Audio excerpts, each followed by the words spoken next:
This presentation addresses Section 2 of the Comprehensive Local Needs Assessment, or CLNA, Labor Market Alignment and Employer Demand.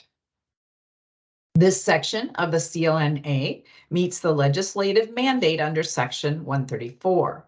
This section requires regions to consider the alignment between career and technical education programs offered and the labor market needs of the local area, region, or state.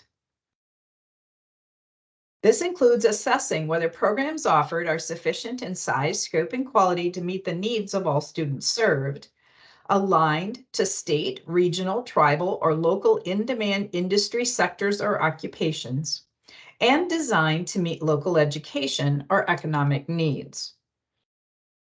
It also includes assessing that the region consults with and continues to consult with representatives of the state board or local workforce board, as well as other stakeholders, to provide input on the CLNA and ensure that programs of study are responsive to community needs, aligned with employment priorities in the state, regional, tribal, or local economy identified by employers, including in-demand industry sectors or occupations, informed by labor market information, and designed to meet current, intermediate, or long-term labor market projections. Section 2 also provides data the region will need to carry out the assessment, including state and regional labor market information, state labor market information contacts, and recommendations for additional data sources. Question 1 asks regions to evaluate whether the region's secondary, post-secondary, and proprietary education partners are meeting or exceeding worker pipeline needs. In approximately July, links will be updated to regional occupational demand data, which the region can use to identify the occupational areas projected to have the greatest demand. CEPDs should identify the CTE programs by zip code that are currently offered and are forecasted to have the most demand through 2028. Regions should identify the CTE programs by zip code that are not currently offered, that are forecasted to have the most demand through 2028. Regions are also asked to identify the zip codes not providing a state-approved post-secondary recognized credential and record the barriers to offering a credential. Are the number of program completers sufficient to meet the forecasted demand for the identified clusters? At the CEPD and region levels, identify the programs that have the largest gaps between number of program completers and projected job openings. At the region level, identify the programs that should be opened, updated, expanded, contracted, or closed in alignment with employer demand. Identify barriers to producing the needed number of completers to meet forecasted projections. Identify barriers to completers earning credentials.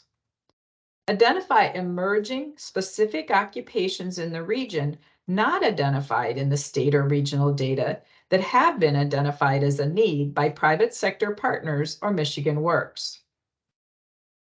Apply the results of your regional needs assessment to your Perkins application.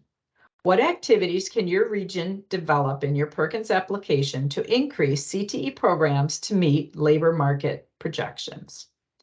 If your region is meeting labor market projections, please share a best practice.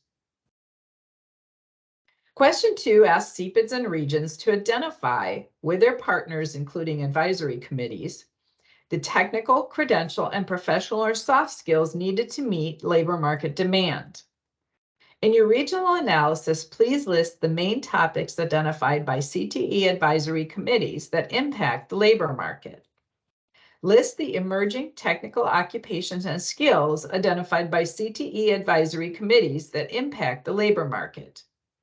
Apply the results of your regional assessment of needed technical, credential, and professional skills to your Perkins application. How can your region utilize Perkins funds to ensure students gain the necessary skills to meet employer needs? Alternatively, or in addition, please list a best practice that could be shared with others.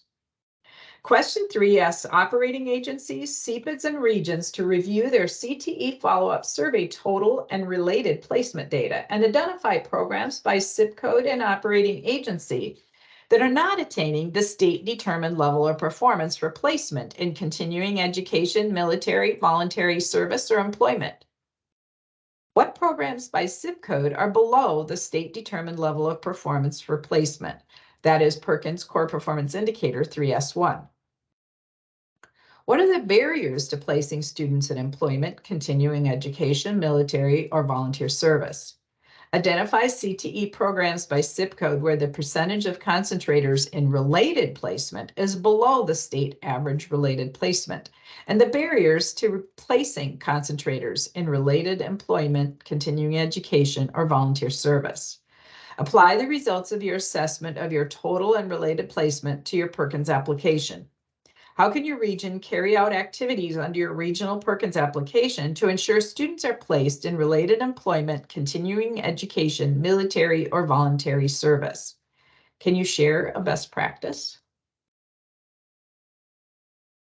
Question 4 asks regions to assess their collaboration with stakeholders and partners in order to support all students. How frequently does the region meet with all stakeholder partners? What is the extent of the region's engagement with each stakeholder group? Identify positive outcomes of the partnerships and barriers to partnership. Apply the results of your assessment of your collaboration with stakeholder groups. How can your region develop activities within the regional Perkins application to increase the collaboration within partnerships? Please direct any questions regarding Section 2 of the CLNA to your OCTE Perkins Grant Team Leader.